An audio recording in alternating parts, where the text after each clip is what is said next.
Peterborough Speedway, the Pro Junior Late Model, and you're watching ONTrack Weekly.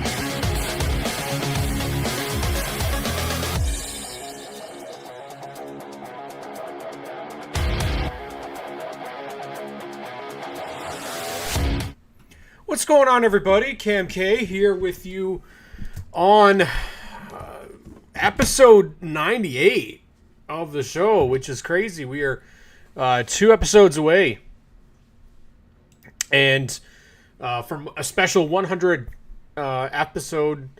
It's crazy that we've gone this far so far, and thanks to Brad Laval and Brandon Feeney so far for chiming in on the chat on YouTube.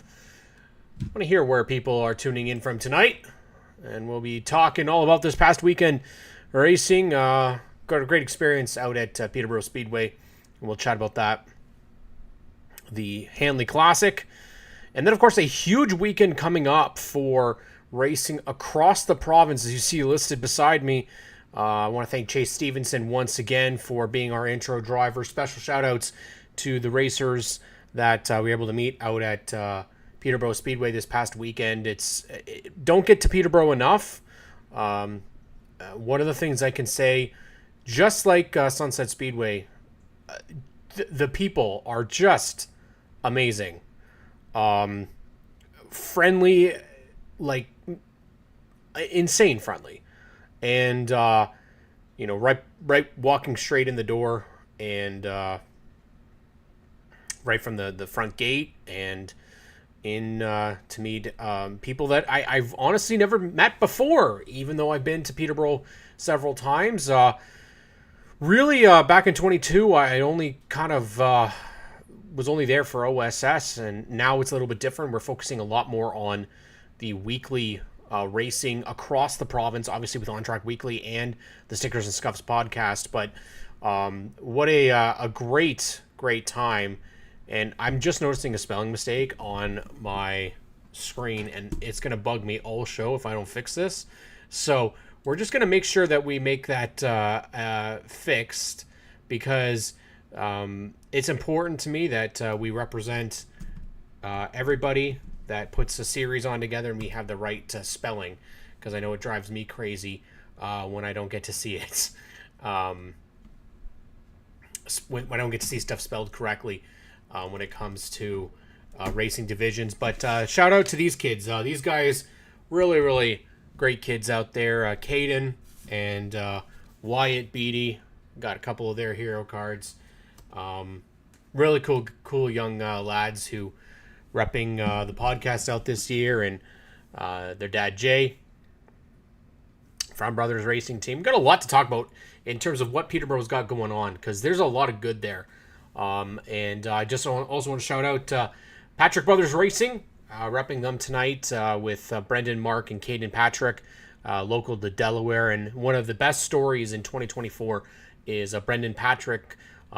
Basically, he is second in the championship right now in the Ontario Sportsman Series, right behind Corey McAllister. And if you know the differences between Two Speed Motorsports and Patrick Brothers, there's a huge difference in terms of where they stand in terms of affordability and running within the series. And this is a year for Brendan like he has never had before. He is consistent week in and week out, and this would be the highest finish in the championship that team has ever had in I believe the 40 plus years that they've been racing. So huge shout out to Patrick Brothers Racing, all of their partners, DMAC Automation, Redrick Technologies, Delaware Pump and Parts, Godfather's Pizza, Derek's Mowers and Blowers, Nordimer Brothers, Andy's Auto Wreckers. There is countless partners, Delaware Variety, Delaware Sawmill, that they really do an amazing job to help this small team. And they're a team that wasn't sure they were going to make the full season this year. Talking to Brendan in the off season, it was very iffy whether they were going to be able to do it. And you know what? They've had it's been a tough year for Mark. Caden's had some bonuses, some better runs. I believe he was just inches from winning a heat race in the V8 stocks this year. But so he's had some tough races as well. But Brendan has been on fire, which has been great. Great to see, and is really helping that team. And I mean, for Mark, we talked about a couple years ago in 22, and he said the highlight is getting to race with his boys. And I think we're still ways away from seeing, I think, all three in every race in OSS. I think they need some more support for that. But I absolutely love seeing this for a Delaware local team, and they just don't give up. And when you don't have the budget and you don't have the money, but they find a way, I got to give a lot of credit to them.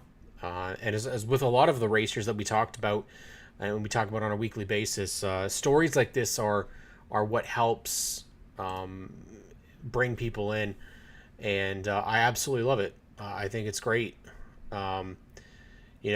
It's one of the things that I absolutely, and I think most of us in the racing community really love, is to hear these great stories. Hi, Pops and Ben. Thank you for tuning in. I appreciate it. It was a great weekend. Peterborough Speedway. Like I said, I don't get to get there that often, but the one thing that I will say just floors me is they have one heck of a junior late model program there. I'm not saying that other tracks don't have that, but there's a considerable difference between the amount of junior late models that we have out at Peterborough compared to everywhere else. I believe it was 22 cars out at the racetrack this past weekend at Peterborough Speedway. And it just routinely impresses and weekly impresses me how they're able to get that many young racers out there. Now, mind you, there's a lot of siblings and related racers. The Cousineaus, for example, there's 4 of them, and the Sellers, I think there's 3 of them, and so there's definitely some really big families there. But the amount of young girls they have racing in their divisions, you have Lila Sigma, you have Avery Kirkpatrick, you have Savannah Strawn, Lakeland Junkin, new winner Graceland McInnes, all running out there in their divisions, and they're taking it to the boys as well. They're not slouching by any means, and got to meet a couple of them, Landon Sellers, with Hudson Sellers, Lila, Avery, Chase Cousineau. What a down to earth kid Chase Cousineau is. Really, and it's really nice to see that. One of the things that these kids got to do right away is they got to get to know and talk with people that they might not be comfortable talking to people for interviews and meeting random strangers at the racetrack, but and I would never have been able to do it if I was in their position, just with my anxiety and nervousness around people. What these kids got to do is extremely impressive, and I'll give a call to a couple of them from their events. Chase Stevenson, our driver for this week's intro, was definitely somebody to watch. He had trouble right off the start. They had mechanical problems the last couple of weeks, and on the start of their feature, he fell back, and we don't really know what happened on the start, but he was able to come from last and make his way all the way up to 7th. And really, these aren't long races either. I think they're 15 laps, and so for him to be able to do that shows talent and shows that there's some skill there. And the battle for the lead, it goes without saying right now, the kid on top at Peterborough Speedway right now is Lucas Finnegan. He's been dominant this year. Somebody I would expect to see move up into, say, more than like a Bandolero division, or wherever they decide to do. I know Steve Finnegan ran in the, and Feeney can correct me if I'm not correct here, but in the pure stocks or bone stocks out at Peterborough in the 26 for the longest time. So whether he goes that route or if he goes to Bandoleros or Legends remains to be seen. But that kid is definitely talented. I don't even know how old he is, frankly, because he's just going out there and kicking butt. Him and Chase Cousineau have been pretty good in this division. But Landon Sellers, I will say, has come so close to winning a feature race.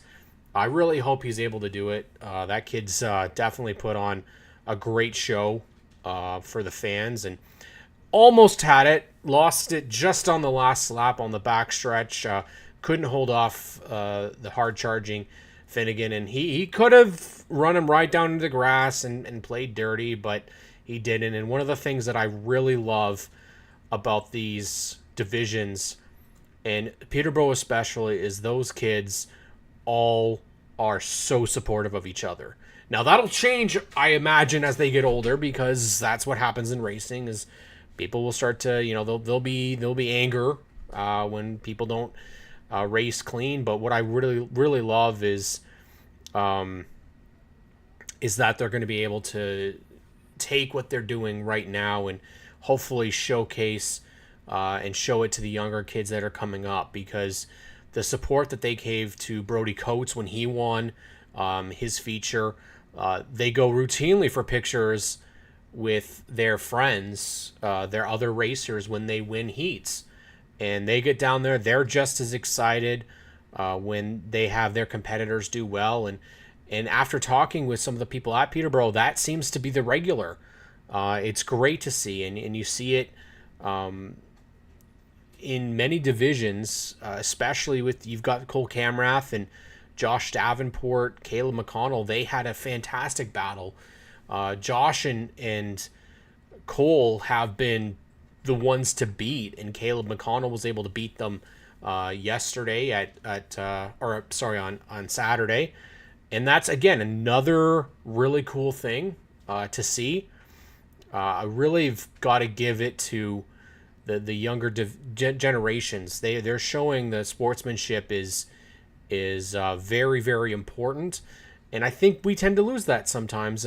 People get caught up in the emotion, and it is a hard thing to be involved in motorsports. But I definitely want to give a call to the junior late model racers across the province that are just showing how we want to be racing people. And sure, mistakes will be made, but I also want to remember, and I want people to remember, the parents, do it, and let your kids enjoy it.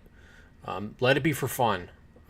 We don't want it to be a situation where kids aren't going to have fun doing it because it's stressful, or they're dealing with angry parents, or angry parents are screaming at this is not what we need. We don't want that. Now, I'm not suggesting that that's what we've seen.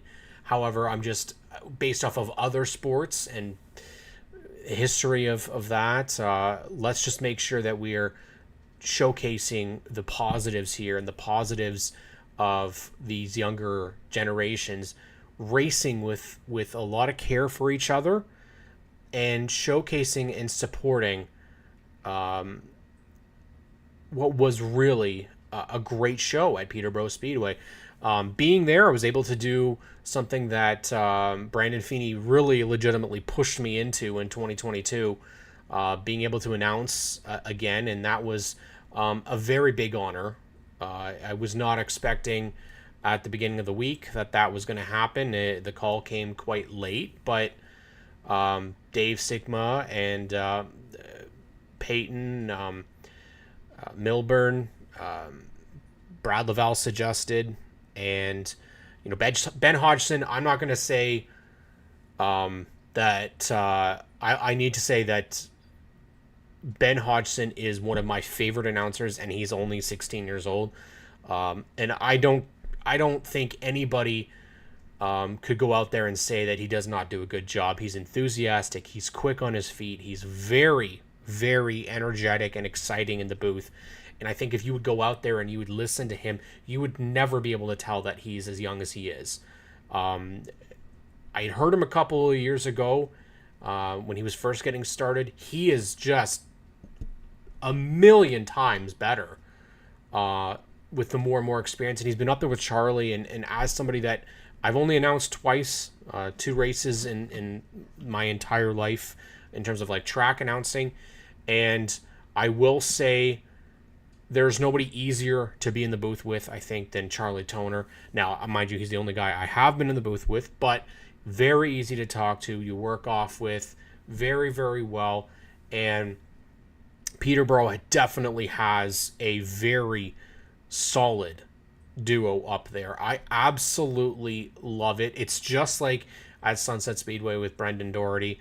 And I think they have Tom Atkinswiller has joined them as now. Spencer Lewis occasionally has had to do some stuff there, but I like getting the kids involved now with the broadcast for the junior late models.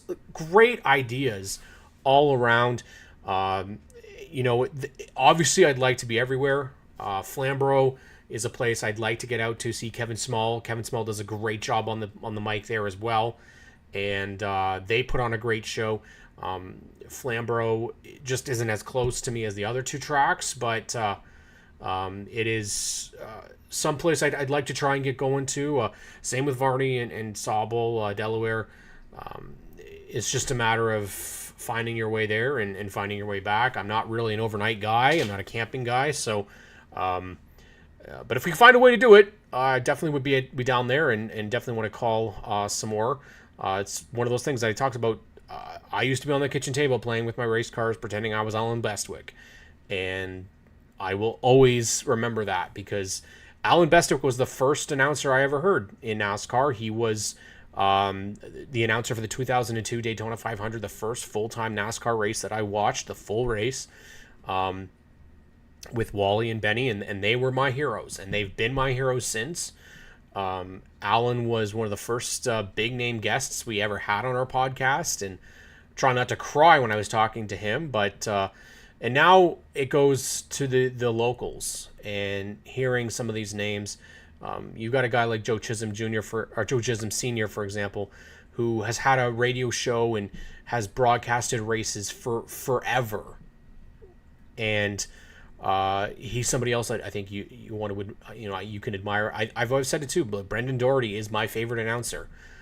The enthusiasm and excitement that he has in his voice, and really showing off those racers when he talks. We're lucky here. We have so many great announcers. I'm forgetting, and Mike can help me. I cannot remember for the life of me what the name is of the announcer up at Sauble. And I've been told, and I try to pride myself on remembering people's names, and I'm struggling right now, so somebody can help me, definitely. He's also a legendary voice. Kevin Rasman up at Varney. These are all guys, and obviously Jamie Maudsley. Can't go wrong with Jamie Maudsley out at Delaware Speedway. Chris Soares at Grand Bend. I absolutely love that people get the opportunities, and I mean, Todd Lewis, when we talked quite a whiles away, Todd Lewis talked about he didn't go to school for announcing. He got this opportunity by writing in, and that's all you need. Jim Irvine, thank you. Pat, thank you. Jim Irvine, thank you. Oh, that was going to bug me. Appreciate that, Pat. But that's what we want. You want voices that are going to get people excited, people coming to the racetrack. And I'll tell you, like, Ben Hodgson definitely has that ability. Man, and just the thing, that's such a young age, and it's so good to see. He's already been on G-Force TV. He's on APC broadcasts. And that's what you want. You want to be able to have these names put on shows. Dave Middleton's the other one. Yes, Mike. Yes. So it was a great experience. Obviously, it's not something I get to do all the time. But I will say that I did miss, and I'm a little upset that I didn't take enough video, because I love getting to do these TikTok videos now and showcase the racers. It makes the video look really good, and I don't have to do a ton of editing for it. So, unfortunately, myself, I have a lot of OCD and perfection. I want to, I want to be. I'm a perfectionist, and so when I don't get everything that I wanted to get done, it wears at me. Even though I was having a great experience and all that, it's one of those situations that you want to be able to get as much as you possibly can. But this past weekend obviously was a really big weekend. Junior Hanley Classic is done, and Jordan House doubling down this year. He has been on fire in the Slaughter and the Hanley. I would say Jordan House is the guy at Sunset Speedway, potentially win the championship as well. That 8 car is stout. Now I realize after posting that there wasn't more than 4 classes, I think, at Sunset, and I had voted for the performer of the night to be 3 of the 4 winners, which ultimately didn't look the nicest. So I'll take this opportunity to say Sean Chenoweth. I was not actually at the track, so I also was only seeing results and knowing what I know about some of the other racers.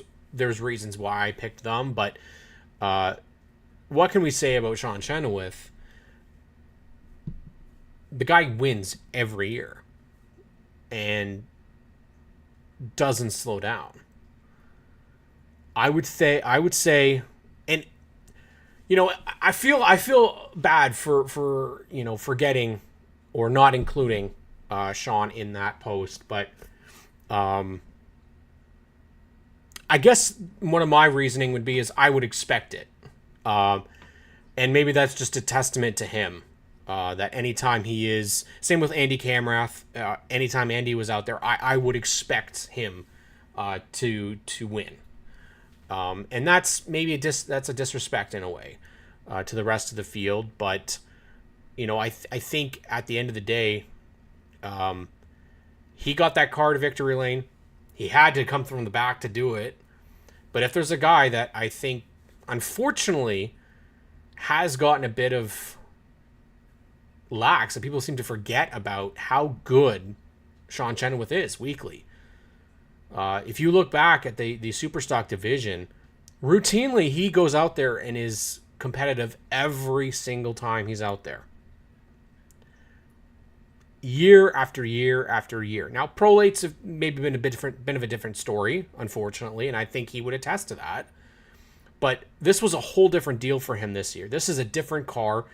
This is Sean McWhorter car, working with Stewart's equipment.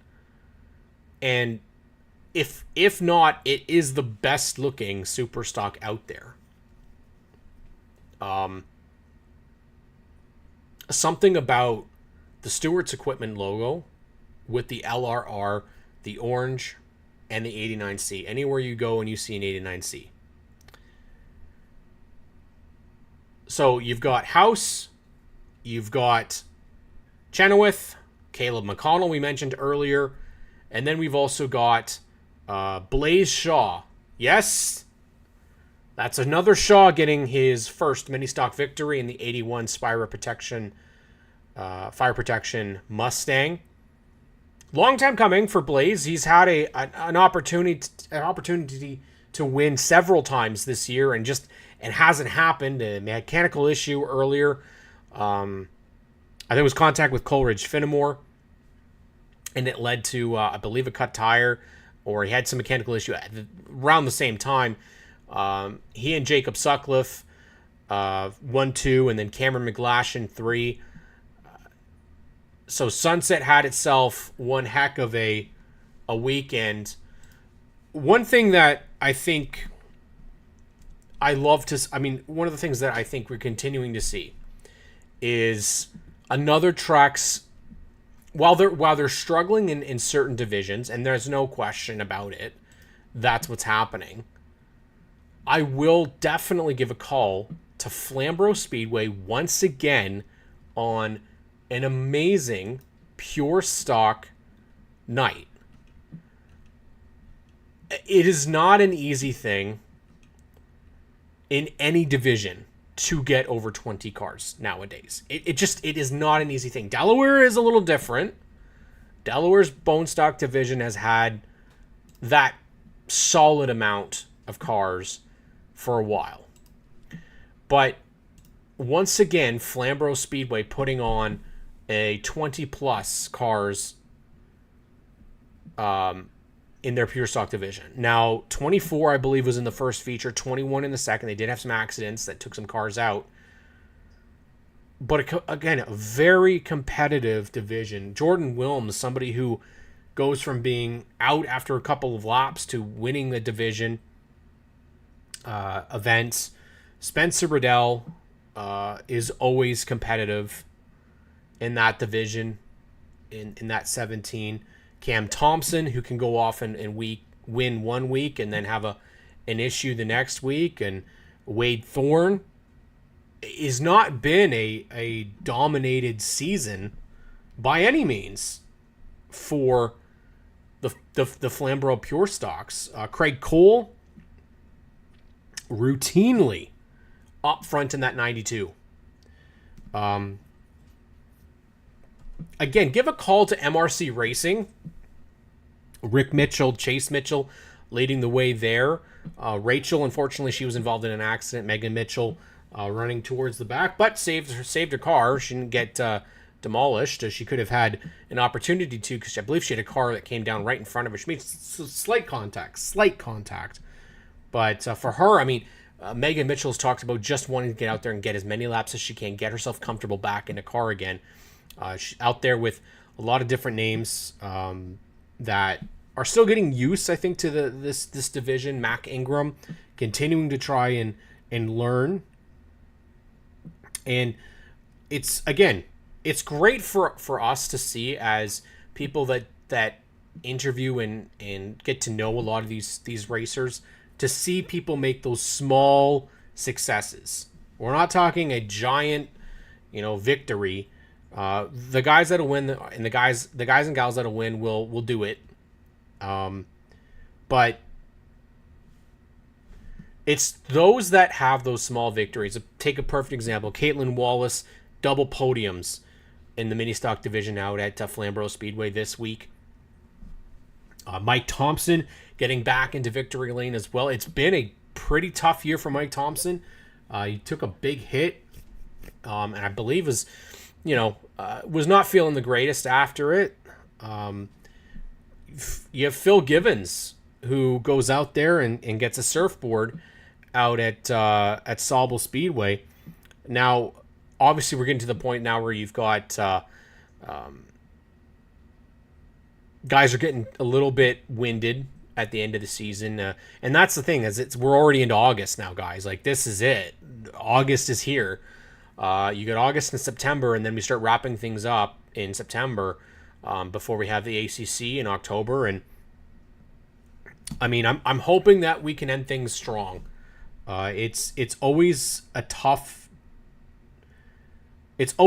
division, and it's always tough to have guys try to make it to the end of the year. Cars and especially expenses this year. But again, first career wins are always something that I love to see. And I talked about Jordan Wilms coming back from having some tough finishes. That's what Flatbroke Racing has ballooned over these last couple of years. I remember they were struggling a lot when they were running at Delaware, and went to Flamborough, and Jordan Fiddler got a couple of wins, and they've got Jordan Wilms running that car. Craig Cole running the 92. They've come out and they've raced several different tracks this year. Not really running for points, I don't believe, with that 92. But Chance Rogers is one of those names. Talked about Spencer Riddell getting a win. It wasn't his first, but Chance Rogers in that number 12 out at Flamborough Speedway, getting his first career victory. Congratulations to Chance. Well deserved. It is. He's been on the cusp of getting that for a while.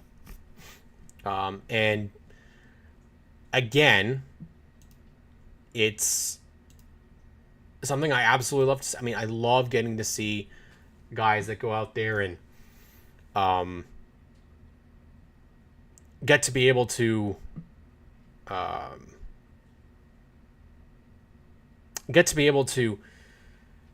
experience what not everybody gets to. There are people that will race and will never get a win. And he did it, and I still say it is one of the most competitive divisions. We've got pure bone fun stocks. He went out there and he got it, and he got it done. Now,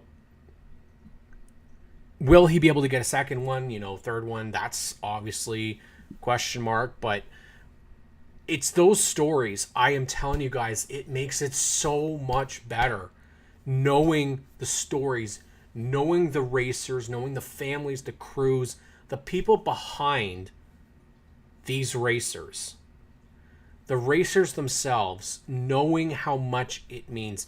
Talking to Chris Allard, the mayor of the infield, and Chris Allard a couple of weeks ago at the Hilltop Nationals, the night before, was involved in an accident and thought his season was done. And was so down. And I haven't seen him that down before. I haven't known Chris Allard that long. But to see the pain and anguish in his demeanor was crushing to see that. Brad Robinson this past weekend blowing the motor at Peterborough, and he has been looking all season to Peterborough. It gets at your soul and it crushes it. It really does. And then when you go and you see Chris Allard make a post and say, I am going to get back out there this season. And, Brad's got future plans for the next season. God, it feels so much better. And then when you see these small wins, they don't have to be a feature win. I'll take Austin Jeanette winning a Dash for Cash. The SKLD team has had a horrible season. Austin Jeanette, they spent so much time. They spent money on his mini stock at Sunset this offseason. And in the first night, I believe it was the first practice, done for the year. That car done for the year. Then Doug Willman's car, his mini stock, has trouble, done for multiple races. Then Carly Willman's car, not running. One hit after one hit after one hit. So then they bring up the older car, an older Integra, to go back and do bone stock racing, and Austin Jeanette was able to get a Dash for Cash win. It's not a $12,000 win, but it's those small victories after what has been a horrible season that you go and say, wow, that's an amazing story for them. I am so happy to see that. Chris Inglis has struggled all season with his VW mini stock and got himself his best finish this past weekend. I think it was 6th. Made the whole race. It shows in the storytelling.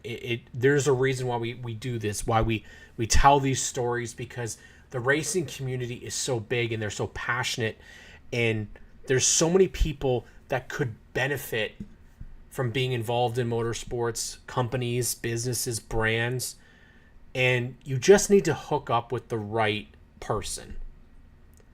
And when it comes to personalities, when it comes to talent, there's so many out there that We get partnerships that come in very big. They start right at the top of that, like the NASCAR Canada Series, or they start in the APC Series. Why not start even lower? Start right at the bottom and work your way up. We talked about this before. Grassroots racing is so critical to the future of motorsports in not just Ontario, but in Canada.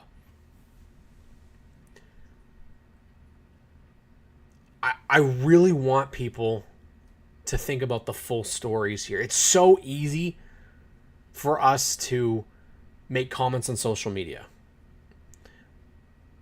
to go off on somebody. But a perfect example of a situation, Tim Tolton in the 3 team, Black Magic Racing, didn't have the OSS car together. They were working until 2 a.m. putting that frame back together.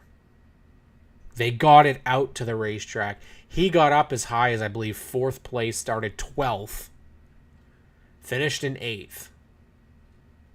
Didn't get a lap of practice, and still was able to pull that off.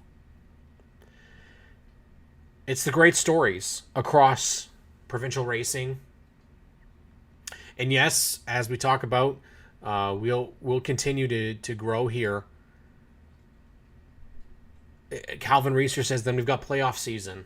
Yes, we do. We've got playoff season, and remember, our show does not end when the season ends. That's not what we do here. We are not ending when the season is over. Why? Because these racers, these tracks, they deserve as much attention as possible. I want to give a call to the team at Peterborough Speedway. I've seen how Sunset runs, and it's an eye-opening experience. I haven't seen so much other tracks, but when you're calling a race, you're in that race control. And I would never, in a million years, want to be in charge at a racetrack. No chance. The amount of work that it takes and the amount of moving parts on a single race night is insane. I was in there in that control tower with JP, with Peyton, Jim Clark, with Charlie Toner. You don't get a spare minute. JP is barely able to eat. You are running around. You are covering all different bases. You have to go and change things. And then there was a situation at Peterborough where the show needed to be halted because they had a medical emergency at the racetrack. And they had to wait. They had a card that was stacked to the moon. And unfortunately, because of this medical issue, they weren't able to get started on time. So then everything that follows has to be adjusted. And being in there, seeing them have to make calls and meet with the drivers, talk with the teams, it leads to, I would say, chaos. I wouldn't call it organized chaos because I think it was less organized than they would have liked. But I give a call to anybody that's in charge, that works at a track, that puts on the events, and I think people forget. That there's so much work that goes on. And I've seen people be nasty, be mean to the people that are working at the track. A lot of the times, there's people that aren't making the calls. They're just sending the message along. But you have to remember, and I've seen this, again, time and time again, it doesn't help the situation by getting angry. It doesn't help by being mean to people. Again, we're all in this. And we want people to be coming to the racetrack. We don't want people to be going away from the track. Peterborough had a great crowd. A fantastic crowd again. For OSS, for us, it's really nice to be at the track, but we're touring division, so we don't really know what the situations are a lot of the time. But again, JP and his team, did what they could to make sure that our show got in. And it was risky. Like, it didn't look like it was going to happen. But they did that. And they did that for us. You know, at Sunset, they did an amazing job as well. They put together a session, a program for the kids. We have racing fans from all ages. And, you know, you want to be able to do something like that on a weekly basis for the kids. And there was a lot of kids at the racetrack, a lot more than I was expecting. And it's great to see. It's really, really nice to see it. Another thing that, because Brad was on here earlier, I want to make sure that I mention this as well. Brad was also doubling. His car he wasn't able to do the racing as he was hoping, but he was out there helping the cleanup crew. I saw Zach Chang, who's a bone stock racer. I think he's got car issues, and that's why he hasn't been able to race, but he's helping out the track as well. And I said that to Brad yesterday. I absolutely love the fact that when they're not able to race, or they're not able to be out there, they're helping the track with whatever they can. And again, celebrate that type of stuff. Because they don't have to do that. Racers could, and there are some that legitimately, if they're not racing, they are as far away from the racetrack as possible. But then there are others who are there who are helping out. And I love it. I absolutely love seeing that. It shows a commitment and love to the track. You do it because you love it. There's situations where, and I know it's a fact, that racing series cannot get enough volunteers. They can't get people to come and help. There's a lot of tracks and divisions that would love to have volunteers. And the fact that they have some of their weekly division racers that were helping out, helping them get the show on the road. And that's the thing we have to remember too. Tracks have staff that go on vacation or that are ill, that can't make the race. They can't make the week. So they have to get over that and figure it out. And who's got their back, right? I apologize to those that have been in the chat on YouTube. I haven't been looking back and forth. And yes, Kyle Johnson, unfortunately, his car was broke. Sunset was packed, and we had the Hanley Classic right after the intermission. Was still packed after we finished. Ben Stott says, great to hear. Was awesome walking Sauble stands, meeting new fans, taking signing hero cards after. It's what you need to do. Billy Zardo, BZ3, Big Daddy, how you doing, buddy? Racing is 90% broken hearts and throwing tools, but it all worth it in victory lane and just to be at the track. And I think nowadays, Billy, what I think is, I hate to say this, but it's the truth. It is a challenge to even make it to the racetrack. It is so costly. And we're not here to say it's government this or government that. We're not getting into that conversation. But let's just say, in general, everything is expensive now. Everything. The fact that we even have racing happening is a miracle. And that's why these racers, these tracks, the personnel behind it, that's why they deserve having shows that talk about them, that showcase what they're doing. Each person that helps out, that puts on a helmet, that gets out there, doesn't matter if you like them or you don't. They deserve it. They're spending money to get out on that racetrack. They're doing it, some of the times they're doing it because they love it. Sometimes they're doing it because they feel obligated. But the fact of the matter is, they're out there. They could choose to stop tomorrow, but they don't. They do it for our entertainment. Again, it's something that we as fans tend to forget. We look at big-time NASCAR or Formula One, and we look at all that they do. Why don't we have that here?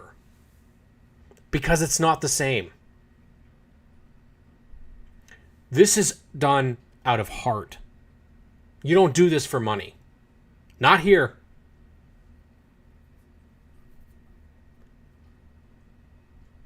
It's why this show has meant so much more to me since we made this switch and talked grassroots racing, because it's day in and day out when I'm going to the racetrack, day in and day out, it's these weekly racers that are sending me messages about what's going on, that are sending encouraging notes to us, that are incredibly grateful. And I'm not just saying that people haven't been grateful in the past, but there's a different level of gratuity.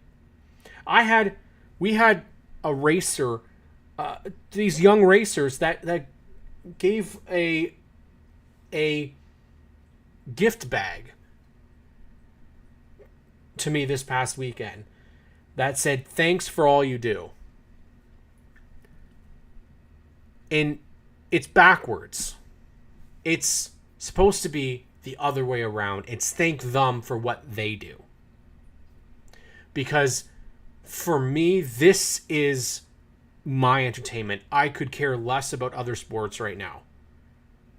It is racing through and through. And that's why people are here. That's why they go to the racetrack. That's why they invest the time and the money.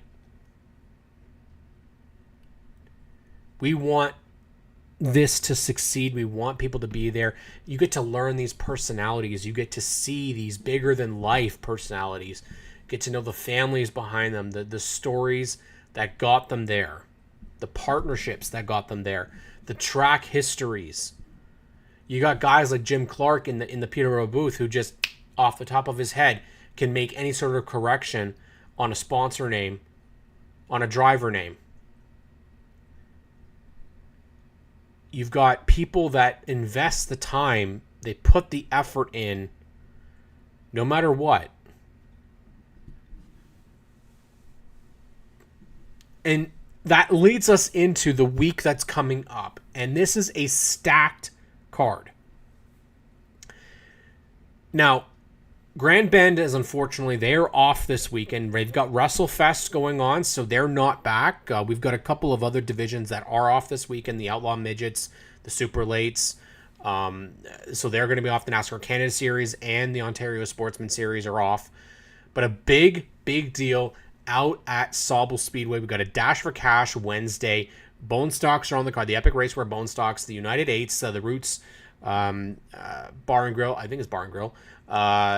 United Eights, the Junior Late Models by Russell Fencing. So Sauble's got a Wednesday showing. By last count, Rich Schwarzenberg has been putting together and compiling. Okay, so I just want to get back to that quick. Sam Moore also has got a great point here. Don't get upset with young concession stand workers for taking too long because they're short-staffed and parts are getting harder to find, as Ashley McMartin says. That's a great point, Sam Moore. Racetracks are not full-time restaurants. They're not fast food staples. They have volunteers or young, most of the time teenage staff. Treat them with respect because they're the ones that are making your food first off, and they don't have to do that. They could be working elsewhere, but they're working at the track that you're going to. If Sam's saying this because there's an experience that's been happening, I'm very sorry that that's happening, and that irritates me a lot because, again, a lot of these people that are coming into this track, they're getting an opportunity to work. So let's first talk about who Rich Schwarzenberg, our good buddy out of Peterborough Speedway, 41 team, who he's compiled to be a part of the Dash for Cash that is taking place at Sauble Speedway. I want to get those names in, and then we'll quickly go over the other races before we wrap it up tonight. Lots of great stuff to talk about. So obviously, if Rich Schwarzenberg is talking about compiling the list, it means the 41 of James Houghton is going to be there, which is exciting. I love seeing that Ecto 1 scheme on it. Definitely having the Ghostbusters logo on the front of it. But as of right now, great list compiled. Pat Farrow, multi-time winner out at Sauble Speedway, former champion out there in the mini stock division. Alex Stewart, he's going to go out there and be a part of it. Looking for some luck is Alex Stewart, so hopefully he'll have that. Spencer Riddell out of Flamborough, he's going to take the trip down there. Cam Thompson and Brady Cox. Brady's also looking to back up a pretty strong run out at Flamborough Speedway this past weekend. Cam Thompson's going to run the 24 for Rodney Rutherford. That's that other car that he's not running the BT car. Mark Allen in the Pug, number 40. He's going to be out there. Lots of representation so far from Flamborough Speedway, which is great to see. James Houghton, as we mentioned. Jeff Rumble from the Varney Speedway. He's going to be out there. And then McPherson Motorsports from Sunset Speedway. Ben McPherson's going to be out there. Not sure what's going to happen, though, with their second car. They're going to take two, potentially, out there. Dustin Johnston from your current points leader, actually, in the fun stocks out at Varney Speedway. Chris Allard's 76. Now, whether Chris is going to be racing or somebody else, I'm not sure. Then you got the CGC boys, the 81 and the 82, Graydon Bunn, going to be in that this weekend. Not sure who's doing the Wednesday race, though. So we'll have to find out. If Pops is still here, he can probably fill in if it's going to be him and his son that are going to be racing this weekend. But that's it so far. So potentially there's going to be a lot more. As we know, they just had a mini stock invitational. Doug Butler taking the checkered flag there, which is great to see. Dougie Butler getting out there. Calvin Reeser going to be out there for the Flying Frank 49 this weekend. Finally, the Flying Frank is going to be back. And let's have a great time, everybody, and remember Frank Davey the way that he deserves to be remembered out at Sunset Speedway. Of course, lots of other things happening, the OLMA and fireworks, and of course the 200-lap enduro at full throttle this weekend. The two-speed nationals for the Legend cars taking place at Sauble Speedway. This is important for you friends in the Legend Car Series. Be a part of history here for the two-speed nationals, thanks to Two Speed Motorsports, Epic Racewear, for their support in that endeavor. Oscar is out at Peterborough Speedway this weekend for the mods and the hot rods. And then, of course, you have your Ontario Modifieds. They are out at Flamborough with the regular weekly divisions. And actually, they've got kids' rides happening this weekend as well, which is excellent to see. Lots of potential big names to be part of this weekend within the racing community. I really am hoping that we get some big names up for the Flying Frank 49. Let's make that a big show. Let's get a lot of super stocks come out. I understand it might be tough for some of the names coming from Delaware because they are doing a 50-lap feature. So that might be a little tough, but Sunset, you got some names potentially to come out there in the super stock division. Hopefully we'll see some names out of Peterborough. I hope that we can see a good amount. Sam Moore confirms again, cornhole tournament out at Sunset on Saturday. So you're going to have to beat Sam. I hear that he's going to be somebody tough that you're going to have to beat, as well as Carly Willman and Cheyenne. They'll be out there trying to hold off their title. I saw that Jacob Sutcliffe might be teaming up to try and with Austin Jeanette to try and defeat the Willmans. But, I mean, this is what it's about, man. It is racing. It is a long weekend. I'm hoping, depending on what the schedule is for certain people in my family, that I'll be able to get out there. It is a Sunday, and there's nothing wrong with being out on a racetrack on a Sunday. In fact, I love getting to start a race at 2 o'clock. I think that's a lot of fun. I'd love to be there for the Flying Frank. Honestly, I'd rather be anywhere than be at home this weekend. There is so many races that are happening. The hope is that right now, Two Speed Nationals could potentially be up to 30 cars. If they have the crowd that they had at Sunset we very well could get into the 30s, send cars home. Great Lakes Legends and Ontario Legend cars as a part of it. Also, quick shout out to Keaton Pipe Racing. So Keaton Pipe Racing is putting on a fundraiser for Laps for MD, Brad Miller, Laps for Muscular Dystrophy. They're putting on, they're trying to get over $1,300. They made $1,300 last year at Sauble. Let's try and surpass that. Let's get to 2,000. Let's try and help there. You should try and make the trip up to Sauble. Cam doesn't travel to Sauble on most days there, Austin, just because it's a long ride for me.